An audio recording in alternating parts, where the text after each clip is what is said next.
కొడంగల్ నుంచి రేవంత్ భర్తం సీఎం అల్లుడు కోసమే ఫార్మా విలేజ్. రైతుల భూములు లాక్కునే ప్రయత్నం. నరేందర్ రెడ్డి అరెస్ట్ కాదు కిడ్నాప్. సురేష్ బరాబర్ బీఆర్ఎస్ నాయకుడే. తన 7 ఎకరాల భూమి పోతుందని కలెక్టర్ను పద్ధతిగా ప్రశ్నించారు. నేను ఢిల్లీకి వెళ్ళడం తప్పైతే సీఎం గవర్నర్ కలవడం తప్పే అని కేటీఆర్ చెప్తుండు. కొడంగల్ నుంచే భర్తం రేవంత్ భర్తం పడతారట. సురేష్ రాజ్ బరాబరు బీఆర్ఎస్ కార్యకర్త, ఆయన 7 ఎకరాల భూమి పోతుంది కాబట్టి కలెక్టర్ని ప్రశ్నించిండు, నిలదీసిండు, తప్పేంది పద్ధతి ప్రకారం. దాన్ని దాడి ఎట్లా అంటారు?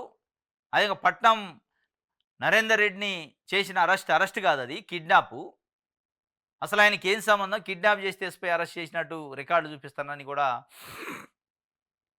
ఆయన చెప్తున్న పరిస్థితి. ఇది మొత్తానికైతే కేటీఆర్ చుట్టూ తిరిగే అవకాశం ఉంది ఇవాళ రేపు. ఈ లగచర్ల ఇష్యూ కేటీఆర్ను కూడా అందులో ఇరికిచ్చి మొత్తానికి ఎత్తపోయి ఇన్వెస్టిగేషన్ చేస్తారా చూడాలి.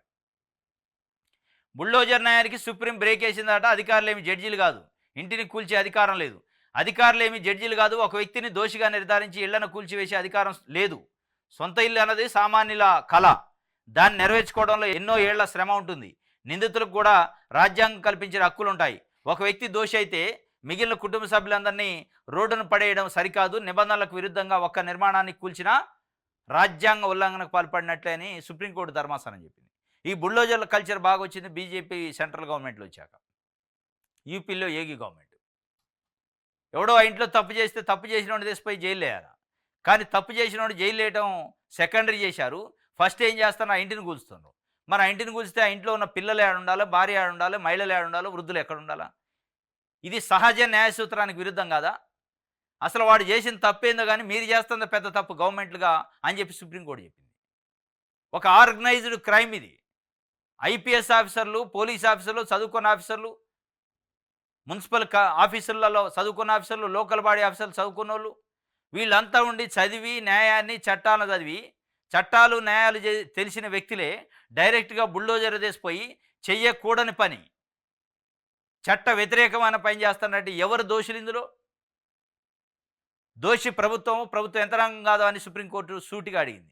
ఇట్లాంటివి చేస్తే ఇది రాజ్యాంగ ఉల్లంఘన కింద తీసుకుంటాం మేము, తస్మాత్ జాగ్రత్త అన్నది.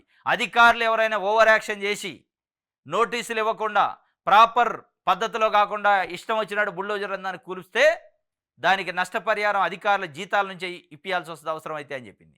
కాబట్టి ఇప్పటి నుంచి అయినా అధికారులు జాగ్రత్తగా ఉండాలి. అడ్డగోలుగా అధికారం ఉందని చెప్పి ఏది పడితే అది చేస్తే చివరికి బలయ్యేది అధికారులే. దోషి అయినా కోల్చడానికి వీల్లేదు, వాస్తవం అది. దోషి అయితే కోల్చడం ఏమైనా ఉందా? కాన్స్టిట్యూషన్ సిఆర్పిసిలు ఐపీసీలు రాశారా? ఇగో దోషి అయితే ఇన్ని ఇల్లు కోల్చాలి, ఇన్ని ఆస్తులు ధ్వంసం చేయాలని ఉంటుందా? ఇల్లు కోల్చాలి, ఆస్తులు ధ్వంసం చేయాలని నిజంగానే ఐపీసీలో ఉంటే చేయొచ్చు, కానీ ఐపీసీలో లేదు కదా. ఐపీసీలో ఏముంటుంది? ఇంత ఫైన్ వేయాలి, ఇన్నేళ్ళు జైలు శిక్ష, ఇది ఉంటుంది. అది ప్రూవ్ అయితే. కూల్చివేతల్లో నిబంధనలు ఉల్లంఘిస్తే అధికారుల జీతాల నుంచి పరిహారం. రాష్ట్రాలు అధికారులు అద్దుమేరొద్దు. ఒక వ్యక్తి నిందితుడైతే కూల్చివేతలతో ఫ్యామిలీ మొత్తాన్ని శిక్షించడం సరికాదు. నిర్మాణాల కూల్చివేతలపై సుప్రీం తీర్పు. ప్రభుత్వ భూములను ఆక్రమించి నిర్మించే కట్టడాలకు తీర్పు వర్తించదని స్పష్టీకరణ. నోటీస్ ఇచ్చి 15 రోజులు గడువు ఇవ్వాలి. దేశమంతా వర్తించేలా మార్గదర్శకాలట. మొత్తానికి అది గైడ్ లైన్స్ ఇచ్చింది సుప్రీంకోర్టు. ఇది చాలా అద్భుతమైన గైడ్ లైన్స్. ఎందుకంటే చాలా చోట్ల ప్రభుత్వం భయభ్రాంతులు చేస్తుంది, ప్రజల్ని భయభ్రాంతులు చేసి ఇల్లు కూల్చడం, చేలు గుంజుకోవడం, పొలాలు గుంజుకోవడం, స్థలాలు గుంజుకోవడం చేస్తుంది. కొన్నిసార్లు అసలు నిబంధనలే పాటించట్లే. అందుకే ప్రాపర్ నిబంధనలు పాటించకుండా చేయొద్దు. చేస్తే అది రాజ్యాంగం ఉల్లంఘన అయిద్దని సుప్రీంకోర్టు దేశమంతా ఉన్న రాష్ట్రాలకి, కేంద్ర ప్రభుత్వానికి, అధికారులకి ఆదేశాలు ఇచ్చింది. ఇక ఇప్పటి నుంచి అయినా పాటించాలా.